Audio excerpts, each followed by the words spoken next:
샬롬 안데르센 동화 7번째. 인어공주는 선실 창문으로 헤엄쳐 갔다. 파도가 일렁여 몸이 치켜 들릴 때마다 맑은 유리창 안에 들여다 보였다. 선실 안에는 화려한 옷을 입은 사람들이 많았는데 그 중에는 크고 검은 눈을 가진 젊은 왕자도 있었다. 사람들 사이에 섞여 있는 왕자는 눈에 띄게 아름다웠다. 그날은 마침 왕자가 16살이 되는 날이어서 생일 잔치가 벌어지고 있었다. 선원들은 가판 위에서 춤을 추다가 왕자가 선실 밖으로 나오자 수백 개의 불꽃을 쏘아 올렸다. 그 빛에 바다가 대낮처럼 환해지자 인어공주는 깜짝 놀라 얼른 물속으로 몸을 숨겼다.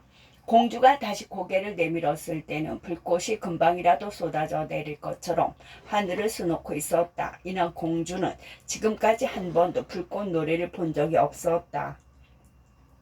거대한 해들이 사방으로 불꽃을 튀기고 화려한 개똥벌레가 푸른 하늘로 날아오르는 듯한 화려한 광경이 잔잔한 바닷물에 반사되어 황홀했다. 환한 불꽃이 배를 비추자 배에 있는 아주 작은 밧줄까지도 훤히 다 보였다. 감미로운 음악이 맑은 밤하늘에 울려 퍼지는 가운데 사람들과 악수를 하며 미소 짓던 왕자는 얼마나 멋지고 아름다웠던가. 밤이 깊어갔다. 그러나 인어공주는 배에서 아니 아름다운 왕자에게서 눈을 뗄 수가 없었다. 화려한 등불이 모두 꺼지고 불꽃도 더 이상 공중으로 날아오르지 않았으며 대포 소리도 멎었다. 하지만 바다는 잠을 이루지 못한 채 끙끙거리고 으르렁거렸다. 인어공주는 아직도 선실 창문 곁을 떠나지 못하고 출렁거리는 파도에 몸을 맡긴 채 배 안을 들여다보았다.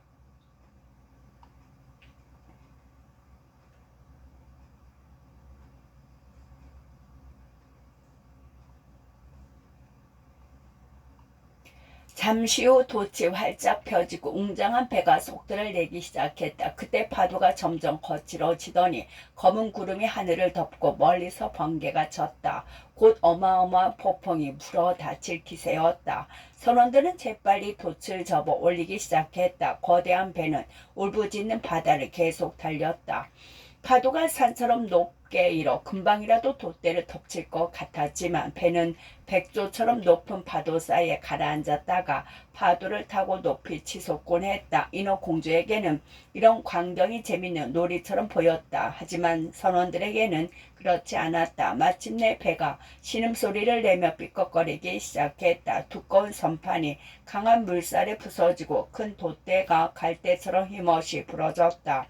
순간 배가 한쪽으로 기울으면서 물이 와르르 쏟아져 들어갔다. 인어공주는 그제야 사람들이 위험하다는 것을 깨달았다. 하지만 사방이 칠흑처럼 어두워서 아무것도 보이지 않았기 때문에 인어공주도 여기저기에 떠다니는 배 파편에 부딪히지 않도록 조심하느라 경황이 없었다.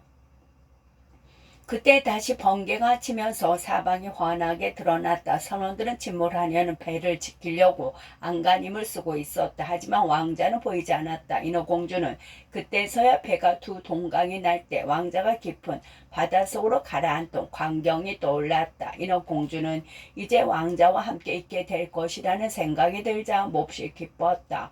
하지만 곧 인간은 물속에서 살 수 없다는 생각이 떠올랐다. 왕자가 궁전에 도착할 때쯤에는 이미 죽어 있을 것이다. 왕자를 죽게 내버려 둘 순 없어. 인어공주는 이렇게 생각하며 어지럽게 널려있는 배 조각들을 헤치고 왕자를 찾아 헤맸다. 잘못하여 배 조각이 부딪히면 자신이 산산조각에 날 수도 있다는 것도 잊은 채 말이다. 인어공주는 바닷속 깊숙이 잠수했다가 파도를 뚫고 이리저리 헤맨 끝에 어렵게 왕자를 찾아냈다. 왕자는 모진 폭풍우 속에서 호적되느라 기진맥진해 있었다. 팔다리는 중들어져 있었고 아름다운 두 눈은 감겨 있었다. 인어공주가 아니었다면 왕자는 죽고 말았을 것이다. 인어공주는 왕자의 머리를 물 밖으로 나오게 더 바치고 파도가 움직이는 대로 바다를 표류했다. 아침이 되자 바다는 다시 평온해졌다. 배는 흔적 없이 사라지고 말았다. 태양이 솟아올라 바다를 붉게 물들었으며 왕자의 두 뺨도 햇볕을 받아 발그레해졌다. 하지만 두 눈은 아직도 감겨 있었다. 이는 공주는 왕자의 아름다운 이마에 입을 맞추고 젖은 머리카락 뒤로 쓸어 넘겼다. 왕자는 바닷속에 작은 정원에 서 있는 조각상 같았다. 인어공주는 다시 왕자에게 입을 맞추면서 살아나기를 간절히 기도했다. 곧이어 육지가 보이고 백조떼가 누워있는 것처럼 하얀 눈으로 덮인 높은 산이 보였다. 해변 근처에는 아름답고 푸른 숲이 있었고 그 옆에는 교회나 수도원처럼 보이는 큰 건물이 서 있었다. 정원에는 레몬나무와 오렌지 나무가 자라고 있었고 문 앞에는 키 큰 종려나무들이 서 있었다. 그곳 바다는 만을 이루고 있어 물결은 잔잔했지만 아주 깊었다. 이노 공주는 왕자를 안고 희고 고운 모래밭에 펼쳐져 있는 해변으로 가 따뜻한 햇볕 속에 왕자를 눕혔다. 그때 하얀 건물에서 종소리가 울리더니 처녀들이 정원으로 쏟아져 나왔다. 이노 공주는 얼른 물속으로 들어가 물 위에 솟아있는 커다란 바위 뒤에 숨었다. 그리고는 물거품으로 머리와 목을 숨기고 가엾은 왕자가 어떻게 되는지를 지켜보았다. 잠시 후 한 처녀가 왕자를 발견하고 다가왔다. 처녀는 몹시 놀라는 듯 하더니 곧 사람들을 불러왔다. 왕자가 정신을 차리고 둘러서 있는 사람들에게 미소 짓는 모습이 보였다. 하지만 인어 공주에게는 미소를 보내지 않았다. 왕자는 인어 공주가 자기를 구한 것을 까맣게 모르고 있었던 것이다. 왕자는 아무것도 모른 채 사람들이 둘러싸여 큰 건물 안으로 들어가 버렸다. 인어 공주는 왕자가 자기를 알아보지 못하는 것이 몹시 슬펐다. 공주는 슬픔에 잠겨 힘없이 용궁으로 들어갔다. 막내 공주는 항상 조용하고 생각이 깊긴 했지만 바깥 세상에 다녀온 뒤로는 더욱 말이 없어졌다. 언니들은 세상에 나가 무엇을 보았느냐고 물었지만 막내는 도무지 입을 열려고 하지 않았다. 인어 공주는 매일 아침 저녁으로 왕자가 누워있던 곳으로 올라갔다. 어느새 정원에 있는 과일들이 무르익고 산 위에 쌓인 눈이 녹았지만 왕자는 한 번도 볼 수가 없었다. 인어 공주의 슬픔은 점점 더해 갔다. 인어 공주에게 유일하게 위안이 되는 것은 작은 정원에 있는 왕자와 닮은 조각상을 껴나 보는 것이었다. 공주는 이제 꽃을 전혀 돌보지 않았다. 꽃과 잡초는 날로 무성해져 긴 잎과 줄기가 꽃밭 밖으로까지 뻗어나와 나뭇가지를 타고 올라갔다. 아담하고 예쁜 꽃밭이 잡초밭처럼 변했다. 마침내 인어 공주는 혼자서 슬픔을 감당하지 못하고 한 언니에게 고민을 털어놓았다. 그리하여 다른 언니들도 알게 되었으며 왕자가 사는 곳을 알고 있는 다른 두 인어에게도 알려지게 되었다. 두 인어 역시 배에서 잔치가 벌어질 때 왕자를 본 것이다. 이리 와 막내야. 공주들은 막내를 이끌고 왕자의 궁전이 있는 곳으로 솟아올랐다. 반짝이는 노란 돌로 지은 궁전에는 긴 대리석, 계단이 있었는데 계단 한쪽 끝은 바다로 이어져 있었다. 그리고 지붕에는 화려한 황금빛으로 빛나는 둥근 탑들이 솟아 있었고 건물을 감싸고 있는 기둥들 사이에는 살아있는 것 같은 대리석 조각상들이 서 있었다.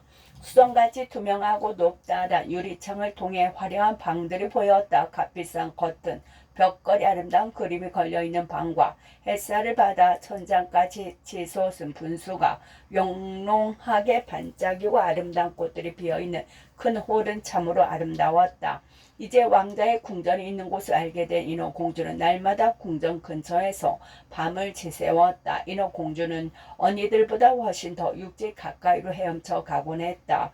그녀는 대리석 발코니 아래에 있는 좁은 수로까지 헤엄쳐가 밝은 달빛을 받으며 생각에 잠겨있는 왕자를 바라보곤 하였다.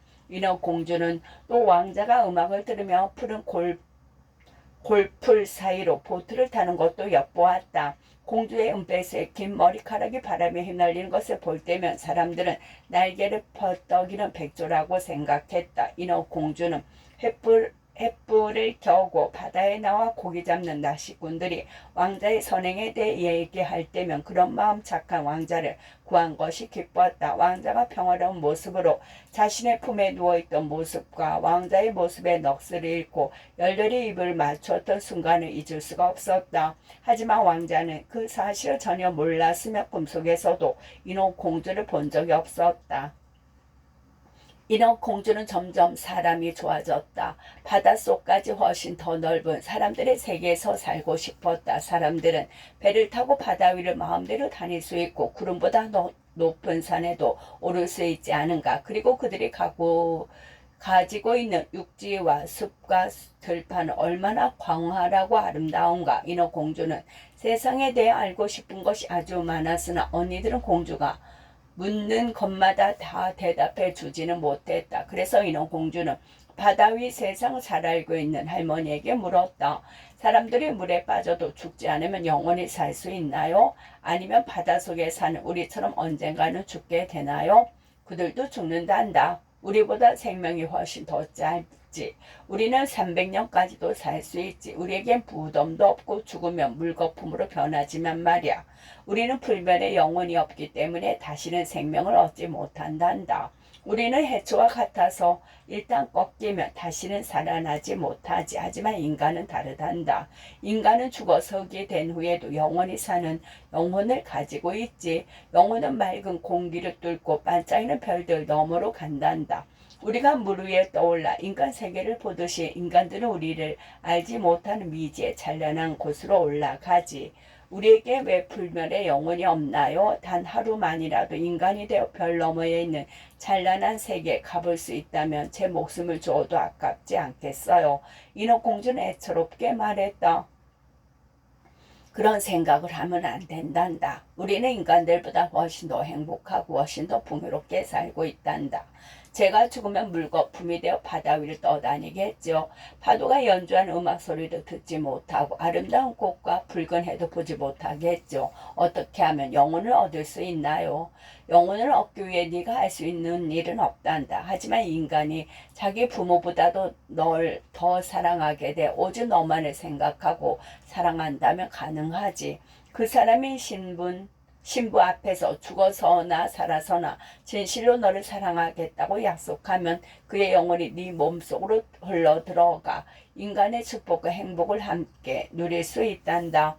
그 사람은 자기의 영혼을 너와 함께 나누게 되는 거지. 하지만 그런 일은 결코 없을 거야. 우리는 우리가 가지고 있는 꼬리를 아름답다고 생각하지만 사람들은 흉측하게 생각하지. 그들은 다리라는 튼튼한 버팀대를 가지고 있어야 아름답다고 생각한단다.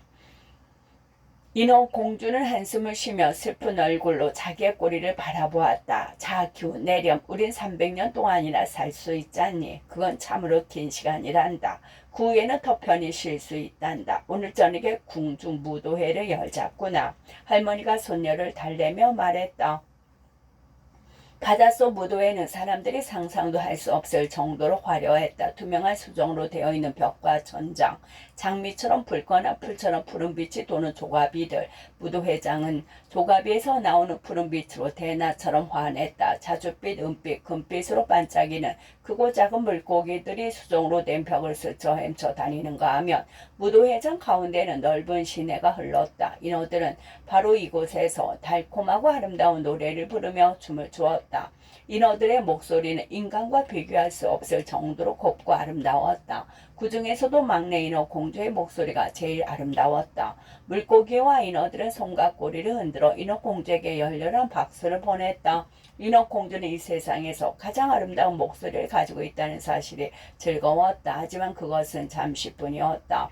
마음속에서 왕자가 떠나질 않았으며 왕자처럼 영혼을 가질 수 없다는 사실이 너무도 슬펐다. 신나는 무도회가 벌어지는 동안 인어 공주는 아무도 몰래 궁전을 빠져나와 슬픔에 잠겨 정원에 앉아 있었다. 그때 백고동 소리가 들렸다. 틀림없이 왕자가 탄 배일 거야. 내게 소망과 행복을 가져다 줄 왕자 말이야. 꼭 왕자를 얻고 말 테야. 영혼을 얻기 위해서라면 무엇이든 할 수 있어. 그래, 언니들은 지금 춤을 추느라 정신이 없으니까 몰래 마녀에게 가봐야지. 무섭긴 하지만 왕자를 얻기 위해서라면 그런 것쯤은 상관없어. 어쩌면 마녀가 도와줄지도 몰라. 인어공주는 정원을 빠져나와 사납게 날뛰는 소용돌이로 갔다. 마녀는 바로 그 소용돌이 뒤에 살고 있었는데 그곳은 물거품이 있는 물레바퀴처럼 물살이 모든 것을 쥐어삼켜 깊이를 알 수 없는 곳으로 내던져 버리는 곳이었다. 공주는 그곳에 한 번도 가본 적이 없었다. 소용돌이로 모든 길에는 꽃은커녕 해초 하나도 보이지 않았으며 삭막한 회색 모래밭뿐이었다. 마녀의 집에 가려면 부글부글 끓어오르는 수렁도 건너야 했다. 마녀의 집은 그 너머에 있는 이상한 숲 한가운데 있었는데 그 숲에 있는 나무와 꽃은 반은 동물이고 반은 식물인 두 종류였다. 그것들은 마치 흙에서 자라는 수백 개의 머리를 달린 뱀 같았다. 가지들은 끈적끈적한 긴팔 같았고 손가락은 나긋나긋한 벌레 같아서 뿌리에서 꼭대기까지 따로따로 유연하게 움직였다. 무엇이든 일단 그 소나기에 들어가기만 하면 빠져나오질 못했다. 인어공주는 너무도 무서워서 그 앞에 멈춰서고 말았다. 가슴이 두근거리고 몸이 굳어져서 돌아가고 싶었다. 하지만 왕자와 인간의 영혼을 생각하자 다시 용기가 생겼다. 공주는 두 종류에게 잡히지 않도록 팔랑거리는 긴 머리카락을 단단히 묶었다. 그리고 두 손을 가슴 위에 모두고 사방으로 뻗어는 유연한 가지들 사이로 헤엄쳐 나아갔다. 두 종류의 수많은 팔에는 바다에 빠져 죽은 인간들의 하얀 해골, 육지 동물의 해골, 배에서 나온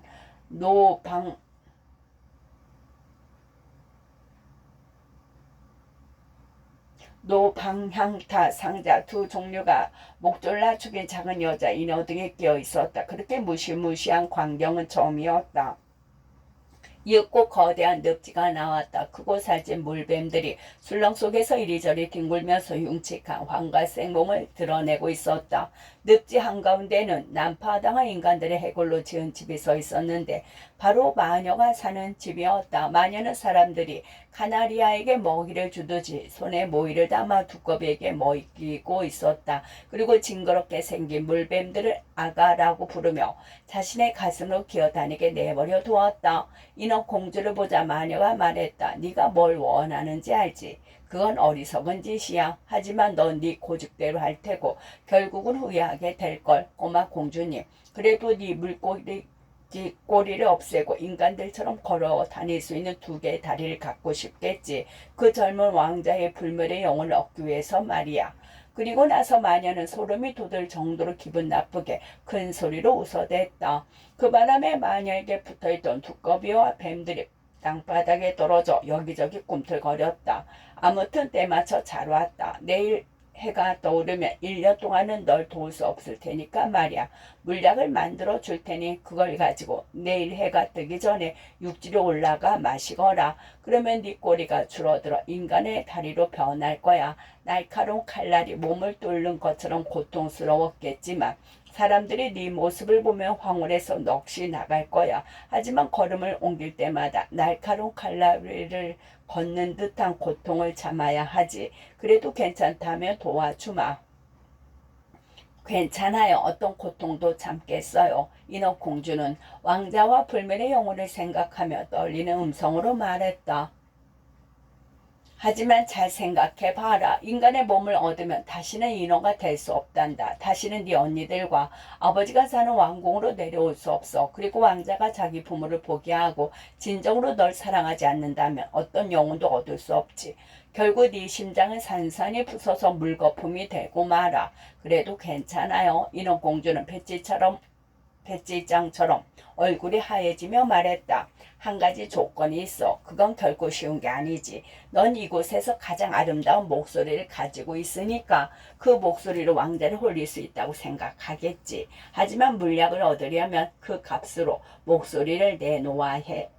네 목소리에 내 피를 섞으면 양날이 쏜 칼날처럼 아주 날카로울 거야. 하지만 제 목소리를 가져가 버리면 제겐 뭐가 남죠?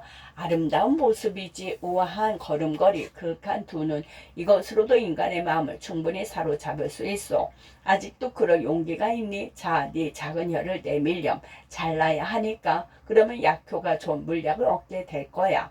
그렇게 하세요. 마녀는 마법의 물약을 끓이려고 물 위에 솥을 얹었다. 깨끗한 건 좋은 거지. 마녀는 이렇게 말하며 뱀을 꼬아서 솥을 닦았다. 그리고는 자기 가슴을 칼로 찔러 검은 피를 몇 방울 솥에 떨어뜨렸다.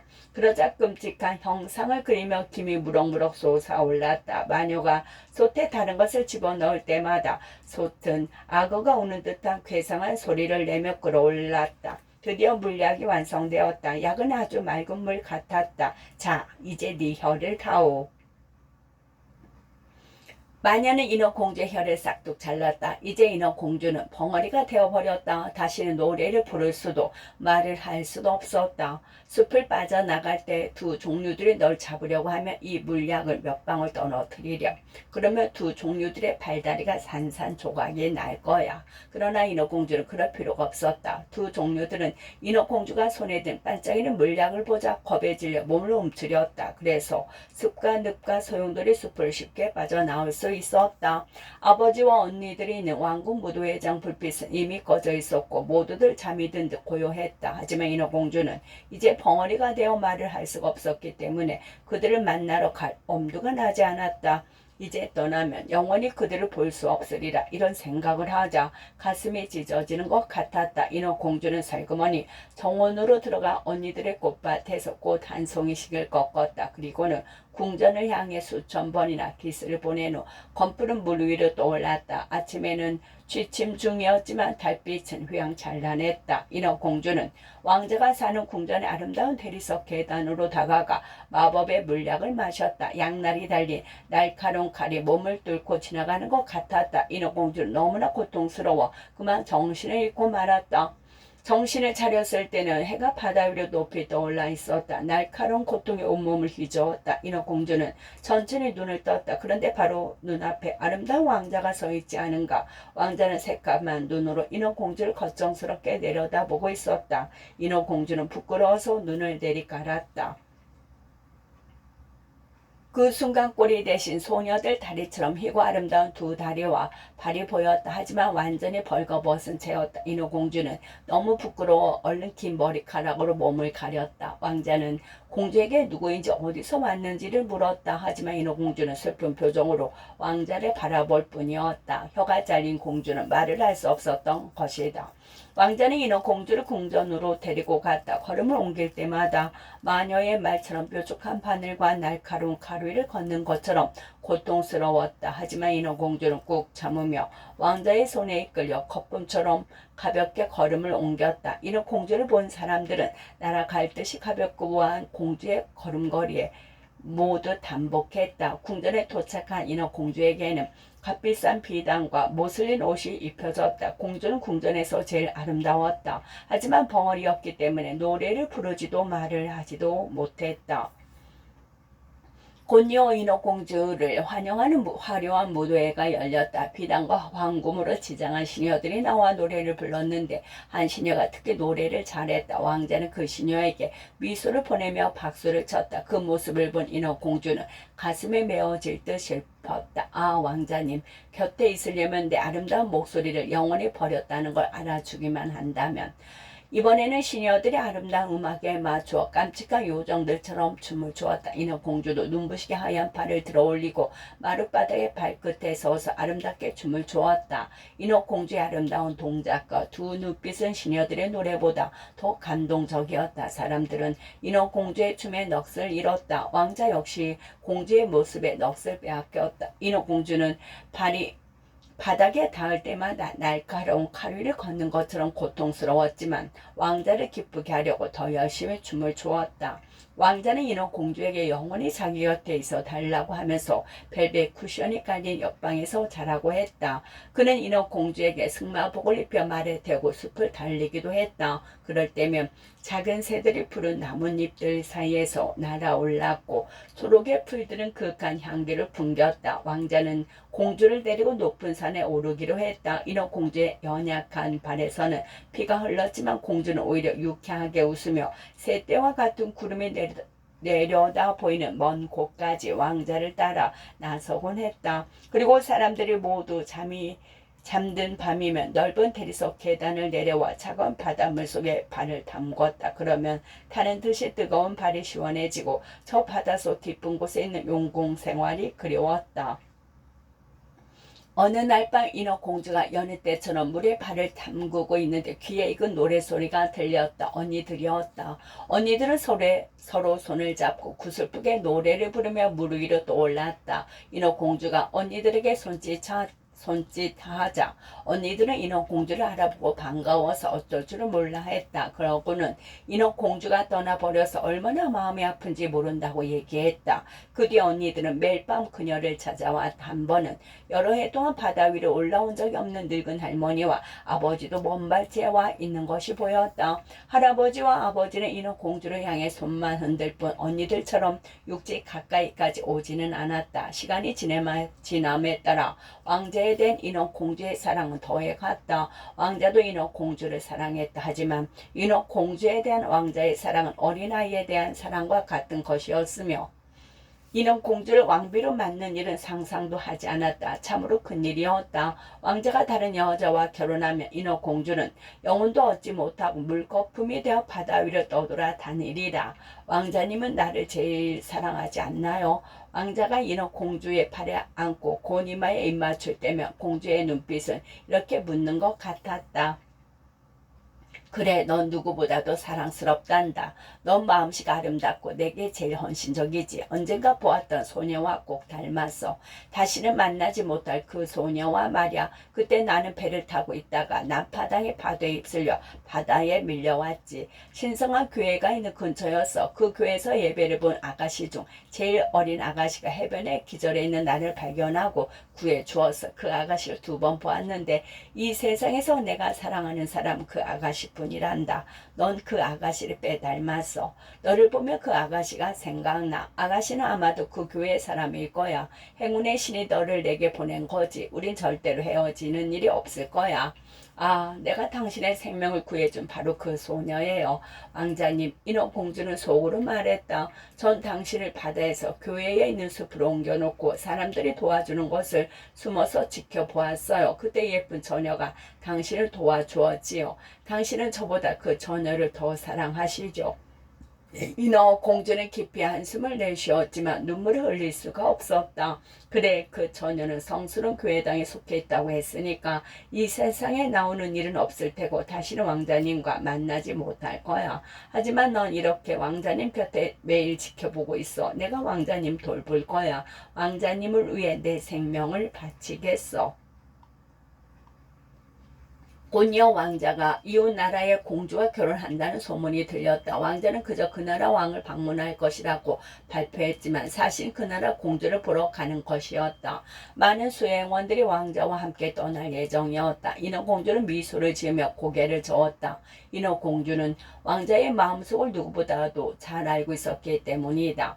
가서 공주를 만나봐야 해. 부모님이 원하시니까. 하지만 그녀를 신부로 맞이하라고 강요하시진 않을 거야. 난 그녀를 사랑할 수 없으니까. 그녀는 너나 교회의 그 아름다운 전어를 닮지 않았을 거야. 만약 마음대로 신부를 택할 수만 있다면 너를 택하겠어. 의미 있는 눈빛을 가진 사랑스러운 벙어리 아가씨. 왕자는 이렇게 말하면서 인어공주의 붉은 입술 그리고 인어공주의 머리카락을 만지작거리며 이 공주는 인간의 행복과 불멸의 영혼에 대한 환상에 잠겼다.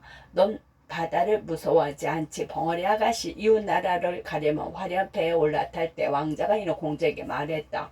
왕자는 인어공주에게 폭풍우와 잔잔한 바다와 깊은 바닷속에 사는 이상한 물고기들에 대해서 이야기해 주었다. 인어공주는 왕자의 이야기를 들으며 잠자코 미소만 지었다. 바닷속에서 일어나는 일은 누구보다도 잘 알고 있었기 때문이다. 달빛이 은은하게 쏟아지는 고요한 밤, 길을 조종하는 사람을 제외하고 모두가 잠들어 있었다. 인어공주는 뱃전에 앉아 맑은 물속을 내려다보았다. 바닷속 궁전이 떠오르고 그 위에 머리에 은관을 쓴 할머니의 모습에 눈이 어른거렸다. 할머니는 물속 저 먼치서 인어공주가 타고 있는 배를 올려다 보고 있는 것 같았다. 그때 언니들이 물 위에 떠올랐다. 언니들은 하얀 손을 내밀며 슬픈 눈으로 인어공주를 바라보았다. 인어공주는 언니들에게 손을 흔들며 미소를 지었다. 인어공주는 행복하게 잘 지내고 있다고 얘기하고 싶었다. 바로 그때 선실 소년이 다가왔 얼른 물속으로 사라진 인어들을 본 선실 소년은 그저 물거품이라고 생각했다. 다음날 아침 배는 이웃나라의 화려한 도시에 있는 항구에 닿았다. 배가 항구에 들어서자 교회의 종들이 일제히 울렸고 높은 탑에서는 나팔 소리가 울려 퍼졌다. 나부끼는 깃발을 들고 번쩍이는 칼을 찬 군인들이 열을 지어 서 있었다. 매일 잔치가 벌어지고 무도회와 연회가 옆에 부러졌다. 하지만 주인공인 공주는 보이지 않았다. 공주는 멀리 떨어진 성스러운 교회에서 왕비가 지녀야 할 미덕을 배우고 있다고 했다. 이윽고 이웃나라 공주가 돌아왔다. 공주가 어떻게 생겼는지 궁금했던 인어공주는 공주의 아름다움에 감탄했다. 공주는 비단결처럼 곱고 하얀 피부에 길고 검은 속눈썹을 지니고 있었다. 그리고 미소 띈 두 눈은 진실함과 정순함으로 빛을 발했다. 바로 당신이었군요. 바다에서 나를 구해준 사람이. 왕자가 공주를 보고 반가워서 말했다. 그러고는 부끄러워서 얼굴을 붉히는 신부를 끌어안았다. 오, 난 너무 행복해. 드디어 소원이 이루어졌어. 너도 내 행복을 기뻐해 주겠지. 넌 내게 진실하고 헌신적이니까 말이야. 왕자가 인어공주에게 기쁨을 감추지 못하고 말했다. 인어공주는 왕자의 손에 입을 맞췄다. 하지만 가슴이 갈기갈기 찢어지는 것 같았다. 이제 왕자가 결혼하는 날이 밝아오면 자신은 바다 위를 떠오르는 물거품으로 변하고 말리라. 교회의 종들이 울리고 전령들이 이리저리 돌아다니며 결혼을 알렸다. 제단마다 은램프에서는 향기를 풍기는 기름이 타오르고 신부들은 향로를 흔들었으며 신랑과 신부는 서로 손을 내밀어 주교님의 축복을 받았다. 은과 금으로 된 옷을 입은 인어공주는 신부 들러리 속에 끼어 있었다. 그러나 그녀에게는 아무것도 들리지도 보이지도 않았다. 이제 곧 다가올 자신의 죽음과 이 세상에서 잃어버린 것들만이 머릿속에 떠오를 뿐이었다. 그날 저녁 신랑과 신부는 배전으로 나갔다. 결혼을 축하하는 폭죽 소리가 요란하게 울려 퍼지고 형형색색의 깃발이 나부꼈으며 배 한가운데에는 황금빛과 자줏빛으로 지장된 화려한 방들이 만들어졌다. 그리고 신랑과 신부가 첫날 밤을 지낼 우아한 침상에 놓여졌다. 배는 수풍을 맞아 돛을 부풀리며 미끄러지듯 바다 위를 달렸다. 날이 어두워지자 화려한 옷의 등불이 꺼지고 선원들이 간판 위에서 흥겹게 춤을 추었다. 인어공주는 처음으로 바다 위로 떠올랐을 때 본 광경이 떠올랐다. 그때도 화려하고 즐거운 축제가 한창이었다. 인어공주는 선원들 틈에 끼어 제비가 먹이를 쫓아 뱅뱅 돌듯이 뱅뱅 돌며 춤을 추었다. 모두가 단성을 지르며 인어공주에게 환호를 보냈다. 인어공주는 그토록 아름다운 춤을 추어 본 적이 없었다. 날카로운 갈날이 두 발을 베는 듯 고통스러웠지만 그런 것쯤은 아무것도 아니었다. 마음이 그보다 더 아팠기 때문이다. 인어공주는 오늘이 왕자와 함께 있을 수 있는 마지막 밤이라는 것을 알고 있었다. 가족과 고향을 버리고 아름다운 목소리를 마녀에게 바치면서까지 절정한 고통을 참아야 했던 것은 오직 왕자 때문이었다. 그런데 왕자는 무심하게도 그것을 전혀 모르고 있었다. 왕자와 같은 공기를 들여 마시는 것도 깊은 바다와 별이 총총한 하늘을 보는 것도 오늘이 마지막이리라. 인어공주를 기다리고 있는 것은 생각도 꿈도 없는 영원한 밤일 뿐이었다. 이제 인어공주는 영원히 영혼을 얻을 수 없으리라. 배 위에서는 흥겹고 화려한 축제가 자정을 넘도록 계속되었다. 인어공주는 가슴속에 죽음에 대한 생각을 안고서 선원들과 함께 웃으며 춤을 추었다. 왕자는 아름다운 신부에게 입맞추었고 신부는 왕자의 검은 머리카락을 어루만졌다. 그리고 두 사람은 발장을 끼고 화려한 신방으로 들어갔다. 배 위에는 다시 고요함이 감돌았다. 사람들이 모두 잠들고 기잡이만이 깨어 있었다. 인어공주는 흰판을 난간에 기대어 동력을 바라보았다. 아침놀이 하늘에 번지기 시작하며 인어공주는 물거품이 되리라. 그때 언니들이 물 위에 떠올랐다. 언니들도 인어공주처럼 창백하고 슬픈 표정이었다. 그런데 바람에 나부끼던 길고 아름다운 언니들의 머리카락이 잘려나가고 없었다. 널 구해달라고 우리 머리카락을 잘라 마녀에게 주었단다. 마녀는 그 대가로 칼을 주었지. 자, 받아. 해가 떠오르기 전에 왕자의 가슴에 이 칼을 꽂아. 왕자의 따뜻한 피가 네 발을 적시면 네 꼬리가 다시 자라난단다. 그럼 예전처럼 인어가 되어 300년을 살 수 있지. 자, 어서 서둘러. 해가 떠오르기 전에 왕자를 죽여. 그렇지 않으면 네가 죽어야 해. 할머니는 너 때문에 너무 상심한 나머지 흰머리가 다 빠져버렸단다. 우리 머리카락이 마녀의 가위에 잘려나가듯이 말이야. 왕자를 죽이고 돌아오렴. 서둘러. 하늘에 저 붉은 띠가 안 보이니 금방 해가 솟을 거야. 그러면 넌 죽어. 언니는 이렇게 말하고 깊은 한숨을 내쉬며 파도 속으로 사라졌다. 인어공주는 진홍빛 커튼 사이로 방 안을 들여다보아 아름다운 신부가 왕자의 가슴에 머리를 묶고 자고 있었다. 인어공주는 허리를 굽혀 왕자의 아름다운 이마에 그리고 장밋빛으로 점차 밝아오는 하늘과 날카로운 칼을 번갈아 보았다. 왕자가 꿈속에서 신부의 이름을 불렀다. 왕자는 잠결에도 그녀를 생각하고 있었던 것이다. 칼을 준 인어공주의 손이 부르르 떨렸다. 인어공주는 칼을 멀리 바닷속으로 던져버렸다. 칼이 떨어진 곳에 붉게 물들었으며 물방울이 마치 빗방울처럼 붉게 튀어올랐다. 인어공주는 반쯤 의식을 잃은 슬픈 눈으로 다시 한번 왕자를 보고 바다에 몸을 던졌다. 몸이 물거품으로 용해되는 기분이었다. 바다 위로 해가 떠올랐다. 따스하고 부드러운 햇살이 한때는 인어공주였던 차가운 물거품을 비추었다. 인어공주는 죽음을 느끼지 못했다. 밝은 해가 비치고 주위에는 수백 개 투명하고 아름다운 형상들이 떠다니고 있었다. 그 형상들을 통해서 배에 걸린 흰 독과 하늘에 떠있는 붉은 구름이 보였다. 형상들의 목소리에는 매우 음악적이었는데 천상의 소리처럼 너무 희미하고 아름다워 인간의 귀에는 들리지 않았다. 인어공주는 자신의 몸이 그 형상들과 같다는 것을 깨달았다. 인어공주의 몸이 바다에서 점점 높이 솟아올랐다.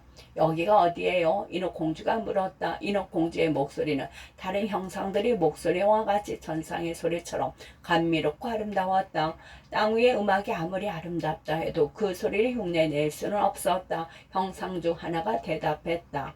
넌 공기의 딸들과 함께 있단다. 인어에게 영혼이 없지. 인간의 사랑을 얻지 못하면 영혼을 가질 수 없어. 인어가 영혼을 얻으려면 다른 힘에 의존해야 한단다. 공기의 딸들도 영혼이 없지만 착한 일을 하여 스스로 영혼을 만들 수가 있지. 우리는 지금 따뜻한 나라로 날아가는 중이야. 흑사병으로 인간들을 파괴하는 무더위를 식히고 꽃향기를 퍼뜨려 건강과 부활을 가져다 주지.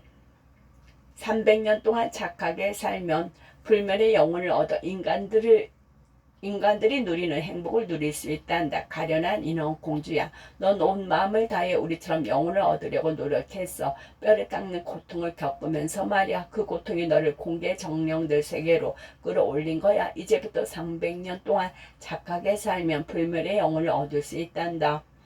인어공주는 눈을 들어 겸허하게 태양을 바라보았다. 그리고 처음으로 두 눈에 눈물이 가득 고이는 걸 느꼈다. 인어공주가 떠나온 배에서는 소동이 벌어졌다. 왕자와 아름다운 신부가 인어공주를 찾고 있었다. 그들은 슬픈 눈으로 햇살을 받아 진주처럼 반짝이는 물거품을 바라보았다. 마치 인어공주가 바닷속으로 뛰어든 것을 알고 있는 것처럼 인어공주는 아무도 모르게 신부의 이마에 입을 맞추고 왕자를 어루만졌다. 그리고는 다른 공주 요정들과 함께 하늘 위로 떠다니는 장밋빛 구름 속으로 올라갔다. 300년이 지나면 우린 하늘나라로 가게 되겠죠. 인어공주가 말했다. 그보다 더 빨리 갈 수도 있지. 우리는 아무도 모르게 어린아이들이 있는 집으로 들어간단다. 부모님을 기쁘게 해드리고 사랑을 받은 착한 아이를 찾아낼 때마다 우리의 시험 기간이 줄어들지. 300년 중에 1년이 줄어든단다. 아이들은 우리가 그들의 방으로 들어가 착한 행동을 보고 미소 짓고 있다는 것을 모른단다. 하지만 나쁜 아이를 보게 되면 우리는 슬픔의 눈물을 흘려야 하고 그때마다 시험 기간이 하루씩 늘어나게 되지. 공기 요정이 속삭였다.